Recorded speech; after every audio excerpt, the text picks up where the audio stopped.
Bonjour les amis, j'espère que vous allez bien. Je suis Pascal Fingui, on est à Rio de Janeiro au Brésil.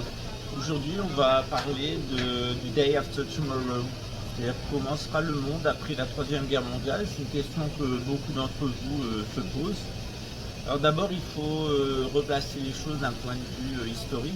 Il faut savoir que d'après la cyclologie hindoue, notamment les cycles des Manvantara. Les Manvantara Purana sont des écritures, mais un Manvantara, c'est des cycles d'humanité. On approche de la fin de l'ère du poisson, c'est-à-dire qu'il va y avoir un grand déluge, et que suite à ce grand déluge, eh bien, l'hémisphère nord n'aura plus de religion, pratiquement pas, un peu seulement résiduel, il va retourner au nomadisme.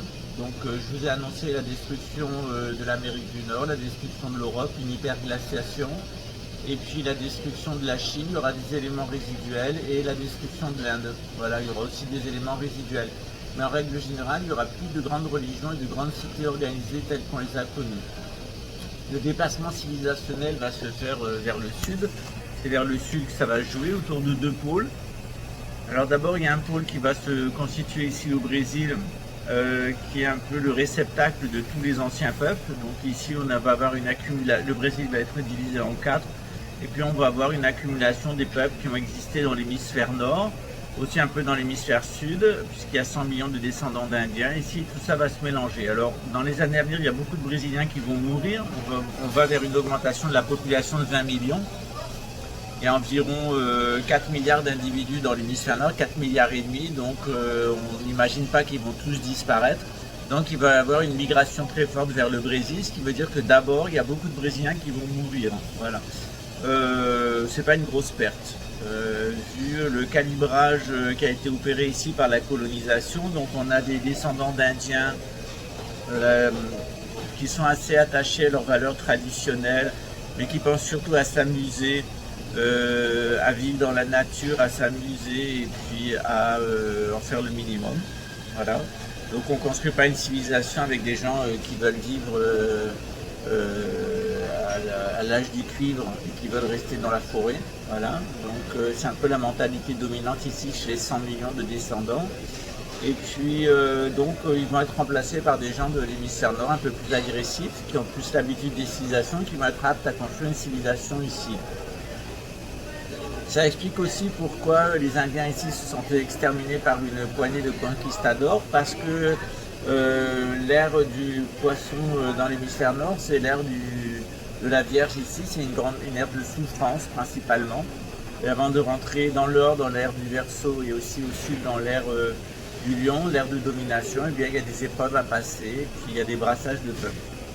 Le deuxième pôle civilisationnel, il sera en Afrique du Sud, avec ce qu'on est convenu d'appeler les peuples de la mer. Voilà. Alors, vous savez que Sinner van Rensburg a fait cette annonce, mais il n'est pas le seul. Hein. Je me fais notamment un livre qui s'appelle La race qui nous vaincra. Il faut savoir qu'il faut s'attendre à ce qu'il y ait une nouvelle humanité qui surgisse du sous-sol, qui certainement a été en interaction avec des intraterrestres. C'est déjà arrivé au cours de notre histoire. À l'âge de bronze, on a eu l'âge de bronze, c'est entre 2700 et 900 avant Jésus-Christ. On a eu un grand effondrement environnemental et civilisationnel, notamment en Égypte aux alentours de 1800. C'est la fameuse épisode des dix plaies d'Égypte. À ce moment-là, tous ces peuples de l'Égypte, les Hittites plus au nord, etc., ont subi des assauts de ce qu'on appelait les peuples de la mer.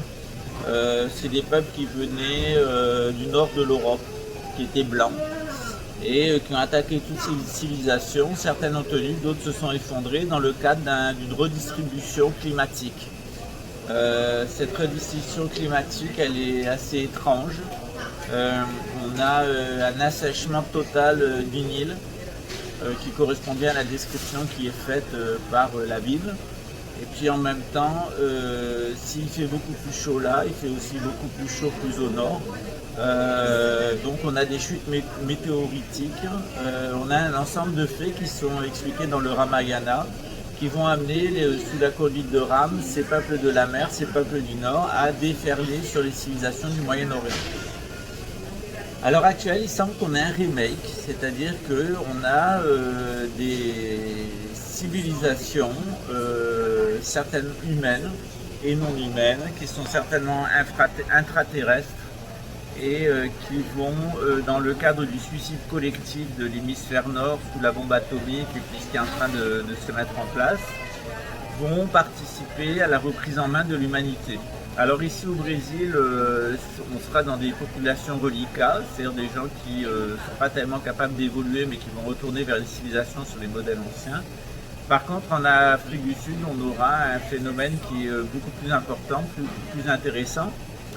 D'abord parce que l'Afrique sort de siècles de guerre civile, de colonisation, de guerre civile, de déchéance. L'Afrique est le niveau de moralité en Afrique, il est extrêmement bas. Par exemple, quand on voit ce qui se passe au Congo avec toutes ces populations, il y a les niveaux de faim, d'illettrisme, d'acculturation, de désordre psychologique, psychiatrique, etc. On a un bilan qui est extrêmement lourd en Afrique, qui est le résultat d'une descente aux enfers.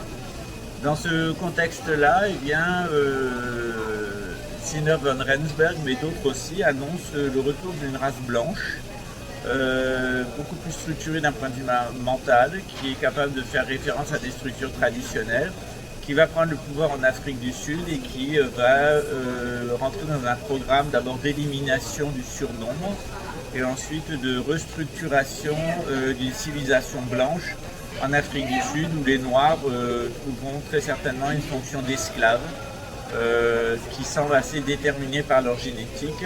Pourquoi ? Parce que les races de l'hémisphère nord, c'est-à-dire les jaunes et les blancs, ont fait l'effort d'aller vers des grandes civilisations au cours de leur histoire et de se structurer sur une structure de sédentaires. L'Afrique, elle a connu de très grandes civilisations, elle a connu la civilisation de l'Égypte, mais elle en a connu d'autres. Il y a eu la civilisation de Khartoum, il y a la civilisation d'Addis Abeba, il y a eu de très très grandes civilisations en Afrique, il y a la civilisation des Zoulous aussi, c'est une très très belle civilisation, la civilisation Zoulou, il y a de très très très beaux peuples dans le sud de l'Afrique. Sauf qu'à l'heure actuelle, le résultat de la décolonisation, c'est que les élites intellectuelles sont parties, les guerriers, donc religieuses principalement, les guerriers ont été exterminés.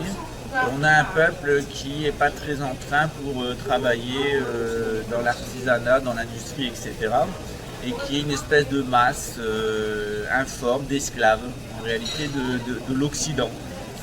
À l'heure actuelle, ils sont en train de devenir les esclaves des Chinois, qui ne se gênent pas pour se servir en Afrique et imposer leur modèle. Mais il est clair que dans l'avenir, c'est une race blanche qui va prendre le dessus, qui va recréer un pôle civilisationnel important, avec une restructuration véritablement génétique de l'hémisphère sud. C'est-à-dire qu'à la fois, on a besoin d'une race blanche avec des critères génétiques parfaitement purs et avec les qualités de la race blanche, c'est la race dominante au cours du cycle actuel. Mais on a aussi, on ira ensuite vers un métissage, c'est-à-dire qu'on aura un double apport. On aura un double apport génétique, voilà. C'est un peu ce qui se passe ici au Brésil. Il y a des Noirs qui sont venus de l'esclavage. Alors il y a ceux qui se sont métissés, qui font tourner ce pays. C'est 50% de la population. Il y a environ 7 à 10% de la population qui est noire très très foncée et qui est dans de la revendication ethnique, de la victimisation et qui dès qu'elle en a l'occasion va en conflit et veut la guerre à tout prix par esprit de vengeance. Bon, elle est inintégrable, elle ne s'intégrera pas, elle ne s'intégrera jamais. De toute façon, elle est concentrée dans les favelas, elle est dans des petites fonctions sociales et je pense que c'est eux qui seront éliminés en premier. D'ailleurs, ça fait partie du déterminisme historique d'éliminer les gens qui sont trop typés d'un point de vue génétique. On va vers une unification de l'humanité. C'est un peu le propre de l'ère du Verseau dans l'hémisphère nord, mais l'ère du Lion ici aussi. C'est qu'il y a une race qui va véritablement dominer dans l'hémisphère sud et puis qui va imposer son empreinte. Et il y a une race qui va être dominée. Alors la race noire, elle va être dominée. Et il n'y a pas tellement le choix. Parce qu'on le voit ici dans les statistiques, il y a un phénomène régression à l'état de primate qui est quasi généralisée chez cette population-là, qui malgré toutes les mesures d'éducation, toutes les mesures d'intégration, toutes les mesures d'assimilation, etc., reste figée sur des schémas qui sont les schémas du peuple qui avait été transformé par les Anunnaki en esclaves. Donc les transformer en esclaves, c'est leur rendre service. Il faut veiller à pas trop les éduquer parce qu'ils peuvent devenir dangereux. Mais pour ça, il faut qu'à leur tête, il y ait une race blanche qui tienne le choc avec des structures traditionnelles et une grande moralité. Si c'est le bas du panier qu'on a actuellement dans l'hémisphère nord, cette fin de race blanche, il est clair que ça ne fonctionnera pas. Donc on a besoin d'une nouvelle race blanche. C'est celle que nous annonce Alois Erlmeyer. C'est celle que nous annonce Siner von Rensburg et d'autres grands voyants et d'autres grands prophètes, c'est-à-dire qu'on a une race blanche qui va surgir des entrailles de la Terre, qui correspond au précédent cycle d'humanité, en tout cas au début du cycle d'humanité actuel, et qui va être en mesure d'imposer sa griffe sur cette création d'un nouveau pôle civilisationnel ici au sud. Évidemment, il n'y a aucun propos raciste dans ce que je dis. Moi, je suis quelqu'un qui étudie l'histoire, qui étudie la cyclologie, qui étudie les prophéties. Au quotidien, dans la façon dont je me comporte, il n'y a aucune différence si je vais discuter avec un Indien, un indigène, avec un blanc, avec un noir ici, ou un métis. Pour moi, ça n'affecte pas. Par contre, je me rends compte qu'il y a des cultures derrière. Et que, notamment ici au Brésil, il y a une culture blanche, il y a une culture indigène, il y a une culture noire et il y a une culture du métissage. Or, la culture qui a le plus de chances de continuer à vivre ici, à s'imposer, c'est la culture du métissage. C'est les métis qui vont s'imposer au Brésil. De plus en plus, on est dans une expérience réussie de métissage. Toutes les personnes qui n'ont pas su se mettre dans ce creuset, que ce soit les indigènes, les noirs, les blancs ou les asiatiques, ils vont disparaître. Voilà. Ils vont disparaître notamment sous le flux migratoire qui viendra de l'hémisphère nord. Il y aura des petites poches comme ça de résistance, mais qui seront soit coincées à l'intérieur des favelas, soit coincées dans des réserves indigènes, soit dans des quartiers de riches de blancs, soit dans des petits coins tenus par les Asiatiques, mais ce n'est pas l'avenir du Brésil. L'avenir du Brésil, c'est le métissage. Voilà. C'est eux qui réussiront en tout cas, et c'est eux qui doivent diriger la société, parce qu'ils ne peuvent pas la laisser diriger par un noir, par un blanc nostalgique, par un asiatique mafieux ou par un indigène qui veut retourner au temps ancien. Voilà, ça c'est impossible. Donc on s'oriente vers ça. En Afrique du Sud, le programme il est un petit peu plus intéressant puisqu'on a l'apparition de cette nouvelle race qui va surgir. Voilà.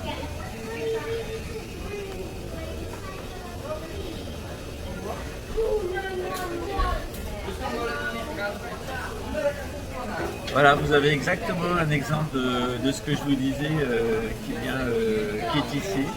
C'est-à-dire toutes les personnes qui sont autour de moi sont des métis, moi compris, parce que moi je suis un métis d'arabe. Et vous avez un monsieur asiatique en fin de moi, une autre en face de moi, une autre personne qui est un peu plus blanche, une autre personne qui est un peu plus foncée. Tout le monde se fait des sourires, tout le monde est assez sympa avec tout le monde.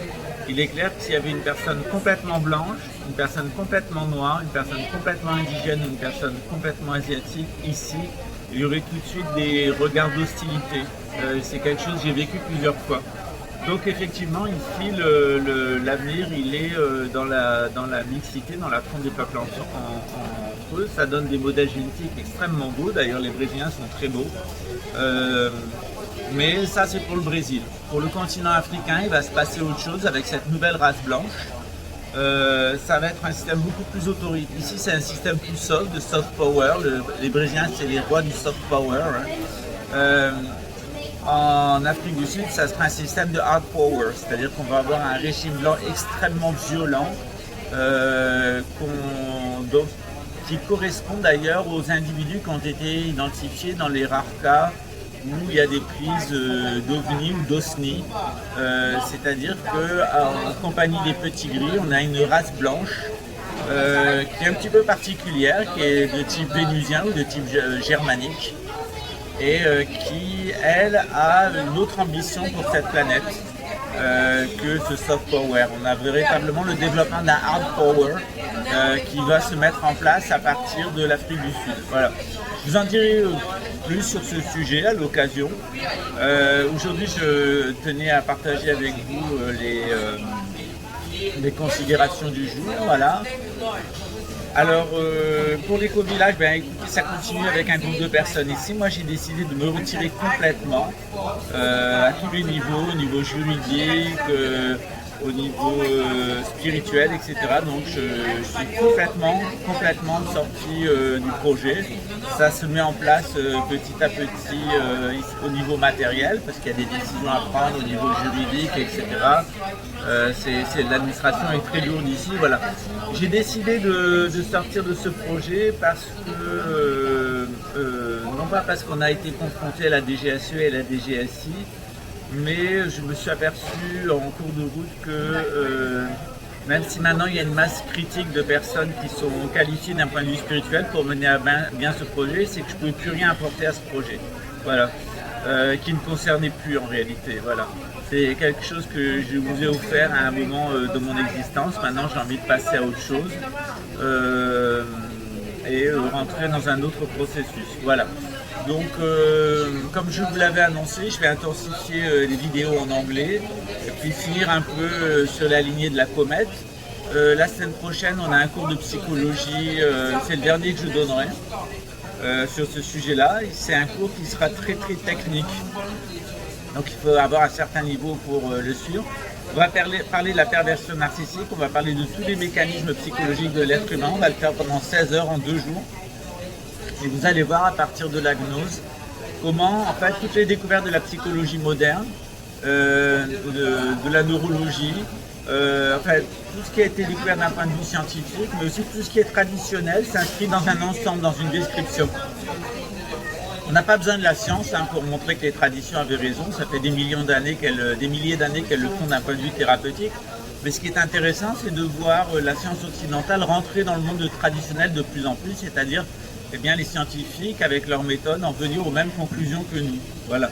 Ça ne veut pas dire qu'ils valident ce qu'on a dit, on n'a pas besoin d'eux, c'est plutôt nous qui validons pour une fois ce qu'eux racontent, parce que certains ils avaient dit beaucoup de conneries. Voilà. Je vous souhaite une bonne journée, je vous dis à très bientôt, et puis pourquoi pas au Brésil, ou pourquoi pas en Afrique du Sud. Voilà, à très bientôt, ciao.